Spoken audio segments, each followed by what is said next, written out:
Our neighbor tried to take our house, but karma hit back. She was billed $150K. But she did this to us. Before diving into the details of this wild story, let me introduce the key players. First, there's Nancy, our entitled neighbor who seemed to think the world revolved around her whims. Then there's her equally spoiled and reckless son, Sam. Lastly, there's Tom, the previous owner of our house, whose involvement, while brief, set the stage for everything that followed. This tale spans nearly 14 years, from the day we bought our home to the day karma finally came knocking on Nancy's door. Significant time gaps separate many of the events, so bear that in mind as we unravel this saga. Let's start at the beginning. Nancy owned a sprawling piece of land on the outskirts of a popular recreational lake.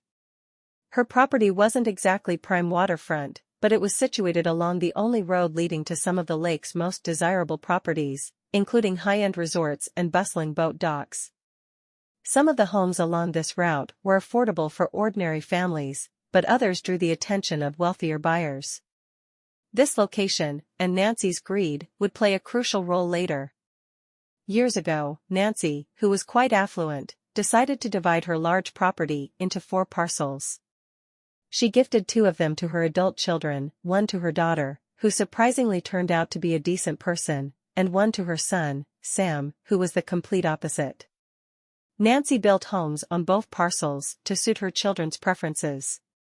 The 3rd parcel held Nancy's own home, and the 4th was used to build a convenience store, presumably to capitalize on the traffic heading toward the lake.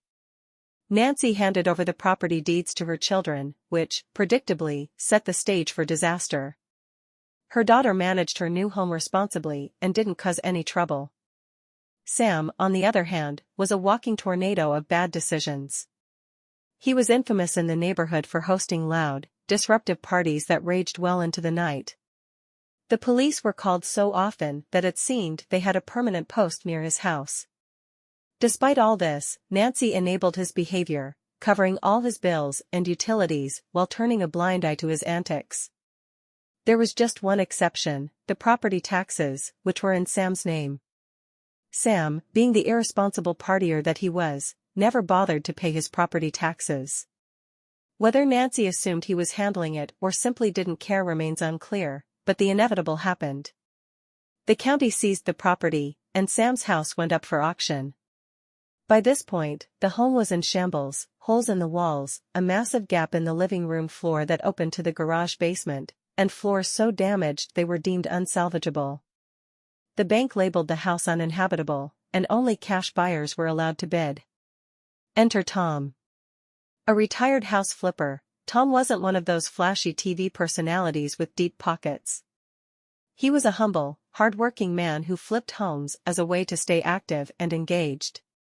He bought properties like Sam's at rock-bottom prices, renovated them himself, and sold them for a modest profit. By the time we met him, Tom had already put considerable work into the house and had plans to sell it once the renovations were complete. We discovered the house by chance while browsing real estate listings. It seemed perfect, just the right size, a charming neighborhood, and close to the lake where we loved to fish and boat. When we drove by, we spotted Tom hard at work and decided to stop and introduce ourselves. He was kind and down-to-earth, happy to chat with us about the property. When we asked about the price, he admitted he hadn't finalized the listing yet but was open to offers. We expressed our interest but didn't press too hard, as Tom mentioned he had other potential buyers. A couple of weeks later, we got an unexpected call from him. Tom explained that his sister had fallen ill and he needed to leave town to care for her. He didn't have the time to finish the renovations and offered to sell the house to us as is for a fair price.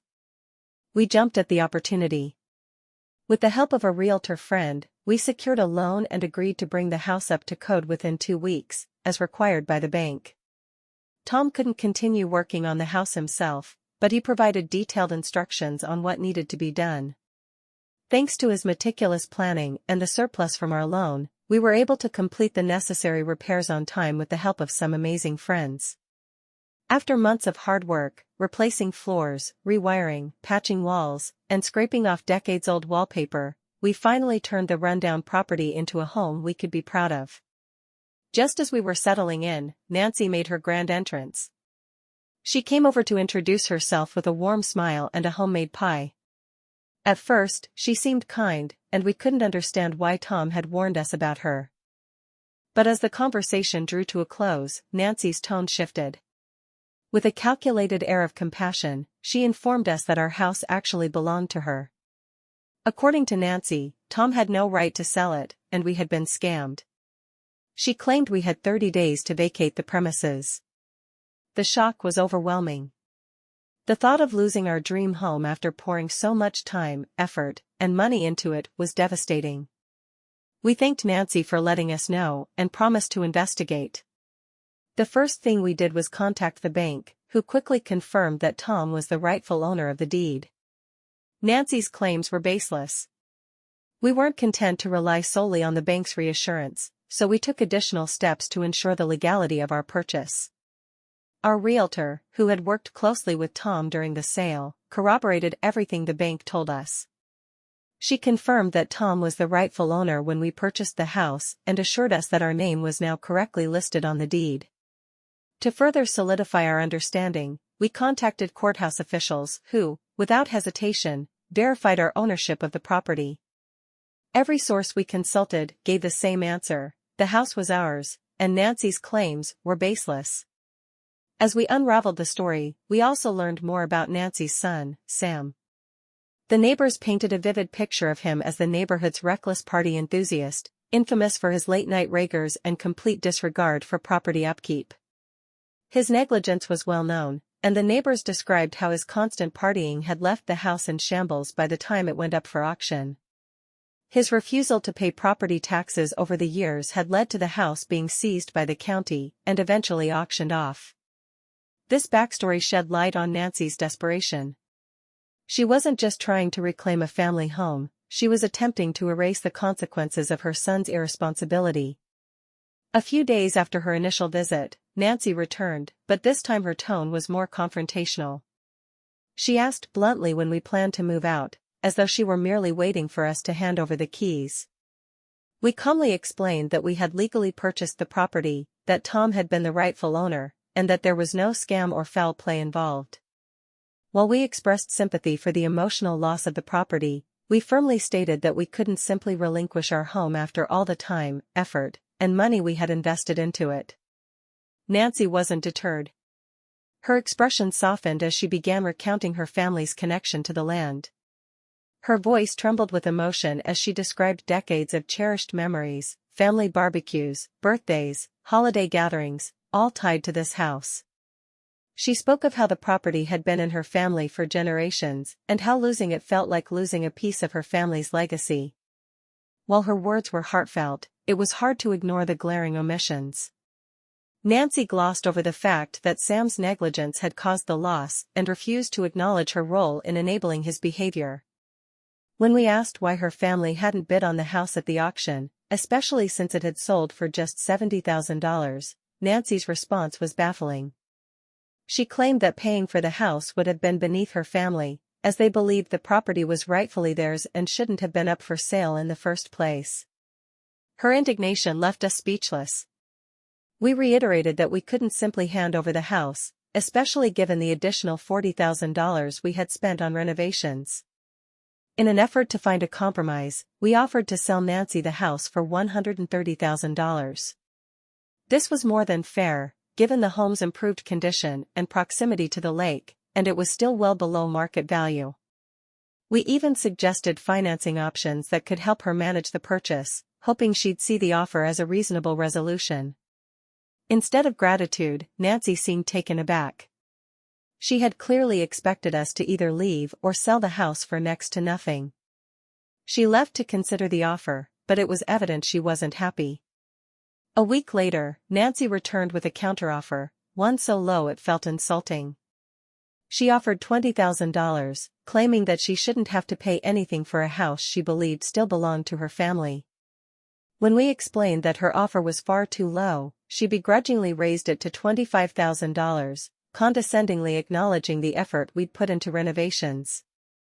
Her dismissive attitude, combined with her refusal to recognize the true value of the house, was infuriating. She accused us of being liars and thieves, insisting the house wasn't worth what we claimed. Her blatant disrespect for the work we'd poured into the home was the last straw. We firmly told Nancy to leave and made it clear she was no longer welcome on our property. We also informed her that the house was no longer for sale at any price, not even if she offered double its market value. Nancy stormed off in a fury, hurling insults as she went. We thought that would be the end of it, but things only escalated from there. Within days, we began hearing whispers around the neighborhood. Nancy was spreading malicious rumors, claiming we had stolen the house from her family through fraudulent means. She accused us of being swindlers and con artists, spinning a story that painted us as the villains. At first, we ignored the gossip, believing no one would take her seriously. However, the situation took a dangerous turn when a man we didn't recognize pulled into our driveway one evening, armed with a gun. The man, who we later learned was a self-proclaimed neighborhood peacekeeper, confronted us aggressively. He demanded that we vacate the house immediately, insisting we had no right to be there. From his words, it was clear he had been influenced by Nancy's lies. He was known in the area for taking matters into his own hands, especially in disputes where law enforcement wasn't readily available. While some neighbors appreciated his vigilantism in our rural community, this time his actions crossed the line. Facing this armed threat, we knew we couldn't handle the situation on our own. Over time, the dynamics in the neighborhood shifted dramatically. When we first moved in, the tension Nancy created seemed insurmountable. Her influence was a shadow that loomed over everything, keeping many of our neighbors distant. However, as time passed, people began warming up to us. Small gestures, like holiday treats and friendly greetings, started breaking the ice.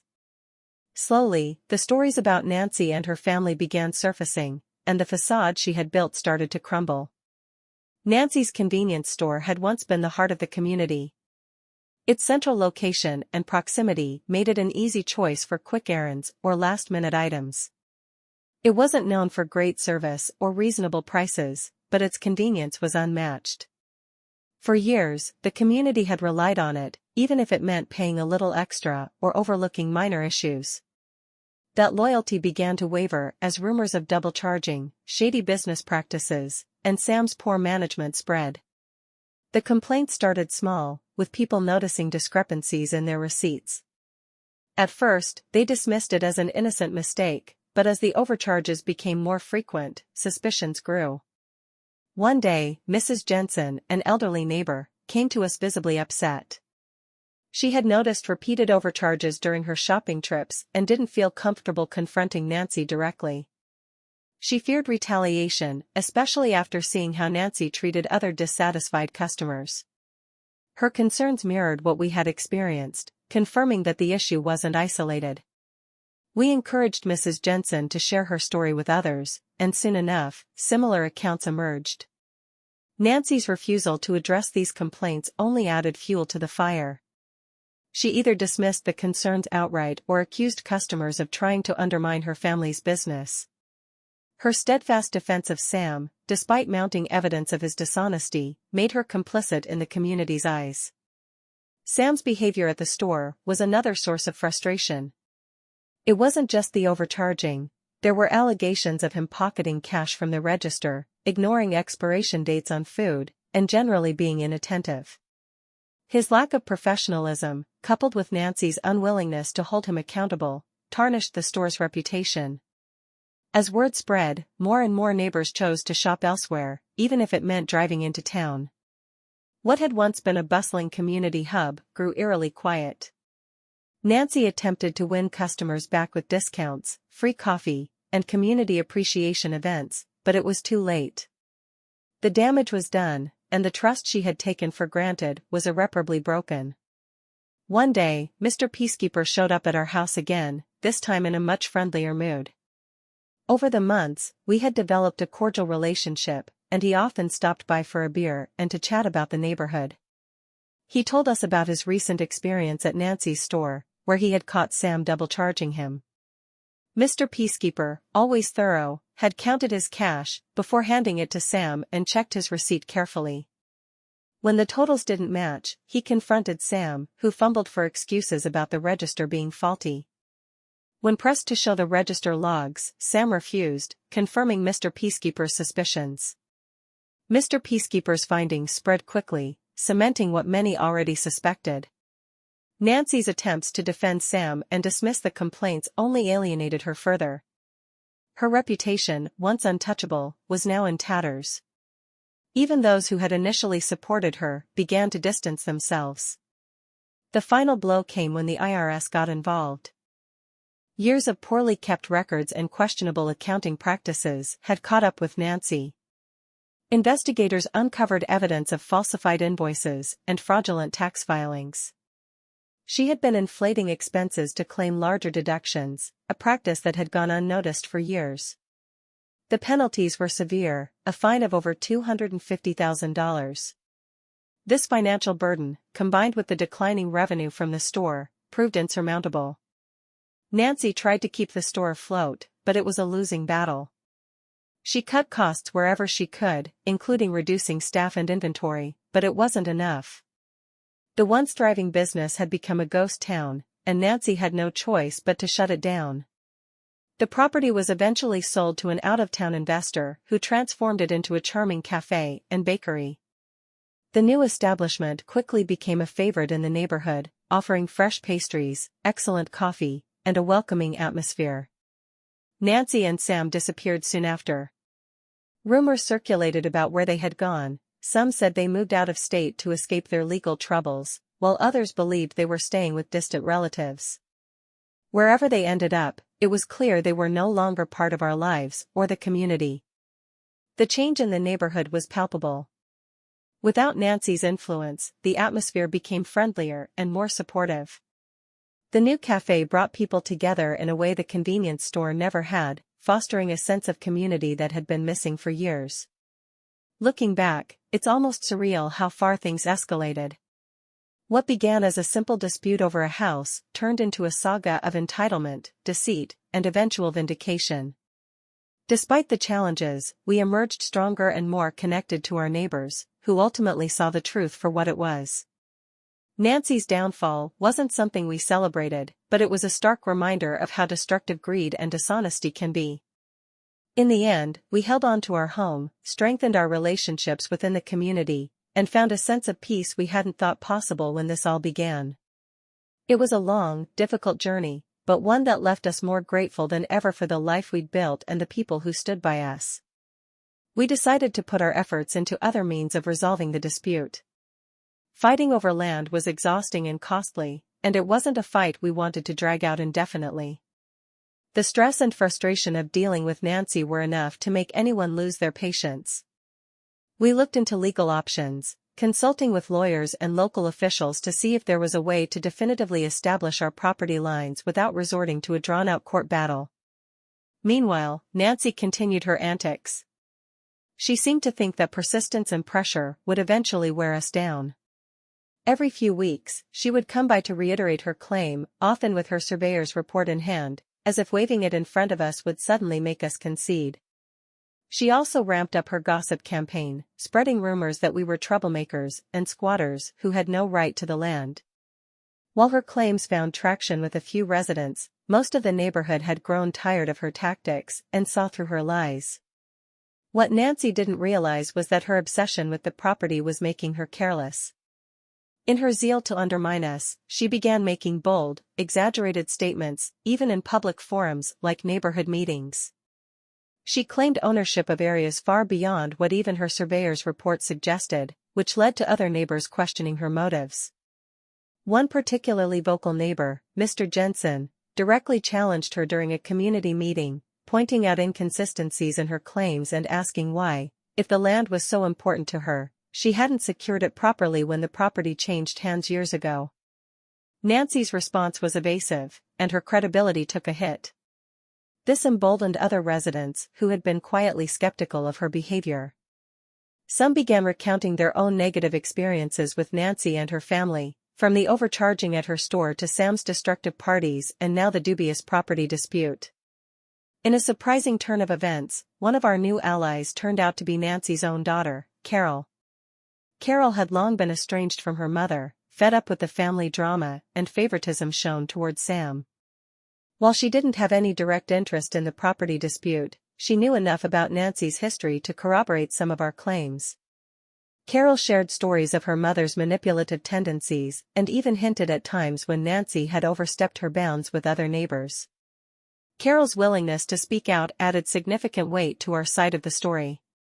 With her help, we were able to piece together more of Nancy's patterns of behavior, including her habit of pushing boundaries until someone pushed back.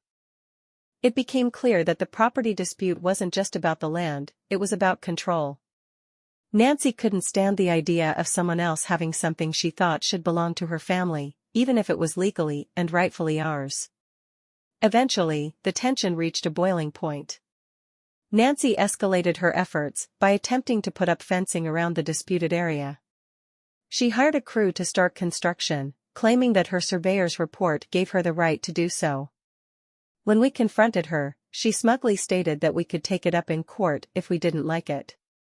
That was the final straw. We immediately contacted our lawyer, who advised us to file an injunction to halt the construction. With the evidence we had gathered over the years, including testimonies from neighbors, the bank's original survey, and even photos showing the missing land markers, we had a strong case. The court granted the injunction, forcing Nancy to stop her fencing project until the matter could be resolved legally.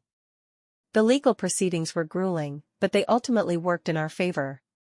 Nancy's surveyor was called into question, and under scrutiny, their report was found to have critical errors. Whether these errors were intentional or not, the surveyor faced fines and professional repercussions. Nancy, on the other hand, was ordered to pay for the damages caused by her attempted construction and the legal fees we had incurred defending our property.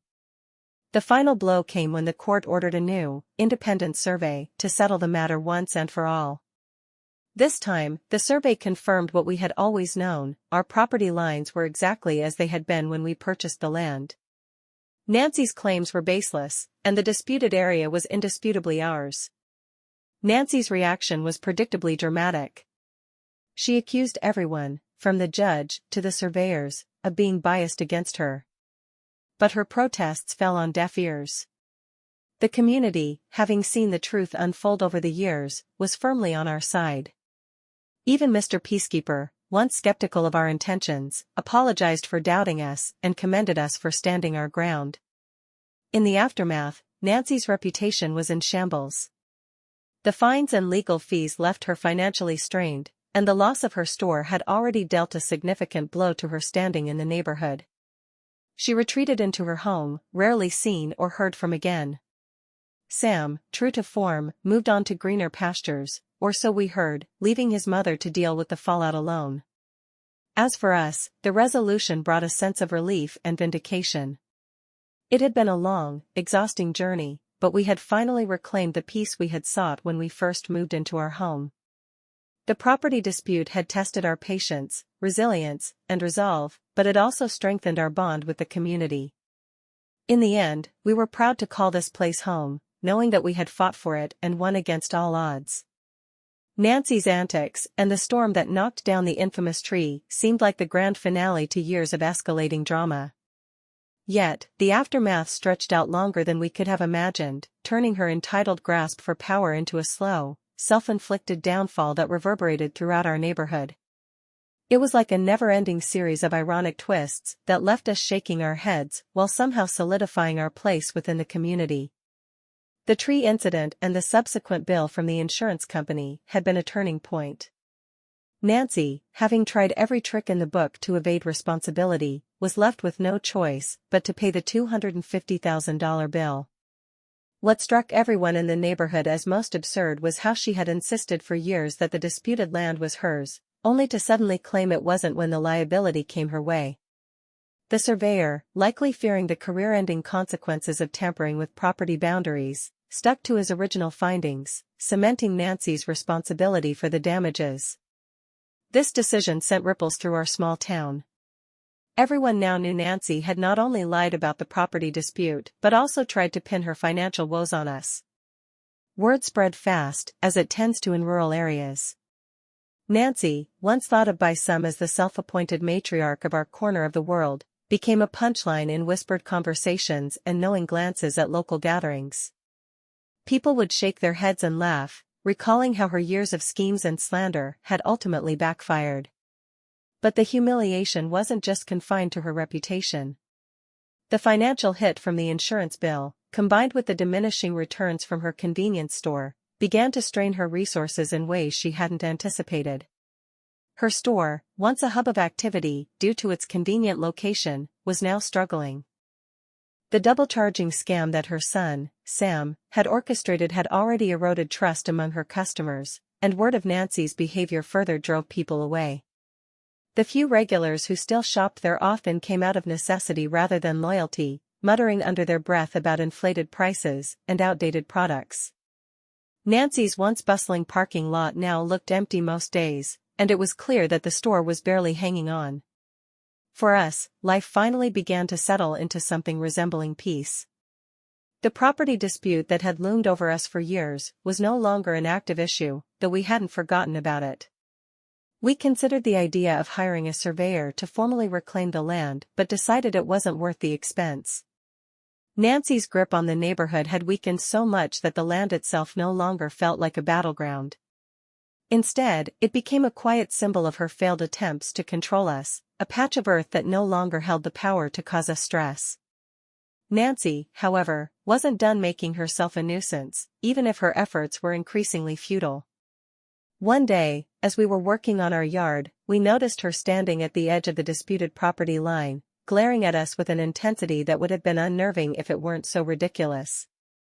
She didn't say a word, just stood there as if willing us to leave.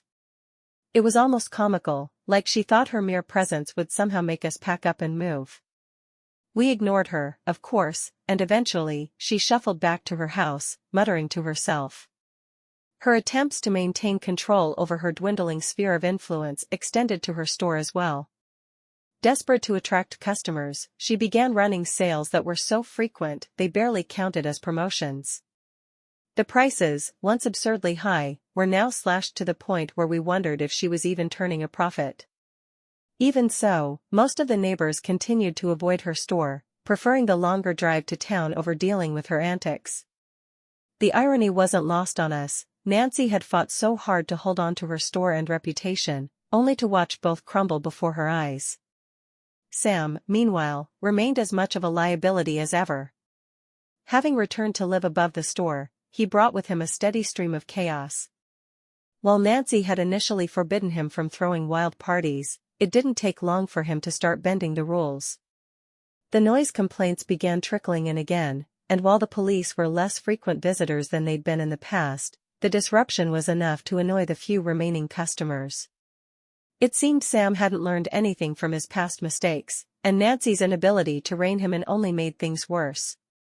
Despite all this, Nancy's downfall wasn't entirely satisfying. There were moments when we felt a pang of pity for her, not because she didn't deserve the consequences of her actions, but because it was clear she had no idea how to stop digging her own grave. She clung to her entitlement and bitterness like a lifeline, unable to see that her stubbornness was the root of her problems. Watching her flounder was like watching a slow-motion train wreck, fascinating but ultimately sad. Over time, our relationship with the rest of the neighborhood blossomed. The dramatic events with Nancy and Sam had inadvertently made us more approachable, as neighbors who had once been wary of us now saw us in a different light. We shared laughs over Nancy's absurd behavior, bonded over stories of her antics, and even gained a reputation as the patient ones who had somehow managed to survive her relentless scheming. The invisible dog fence incident became a favorite story among our friends. The image of Nancy's electric lawn mower sputtering to a halt after running over the buried wire never failed to draw laughter, especially when paired with her outraged expression as she realized she couldn't pin the blame on us. It was a small victory, but one that perfectly encapsulated her knack for turning even minor disputes into self-inflicted disasters. As the years went on, Nancy faded further into the background. Her store eventually closed, a victim of her mismanagement and tarnished reputation. Sam moved out, though no one seemed to know where he'd gone, and frankly, no one cared. The property dispute that had once consumed so much of our energy became little more than a footnote in our lives, a reminder of how far we'd come and how much we'd endured. In the end, Nancy's greatest punishment wasn't the insurance bill or the ruined lawn mower, it was her isolation. The neighborhood she once tried to control had moved on without her, leaving her to stew in her own bitterness. For us, the experience was a lesson in resilience, patience, and the power of community. We had come through the chaos stronger, wiser, and more connected to our neighbors than ever before. Life in our little corner of the world wasn't perfect, but it was ours, and that was more than enough.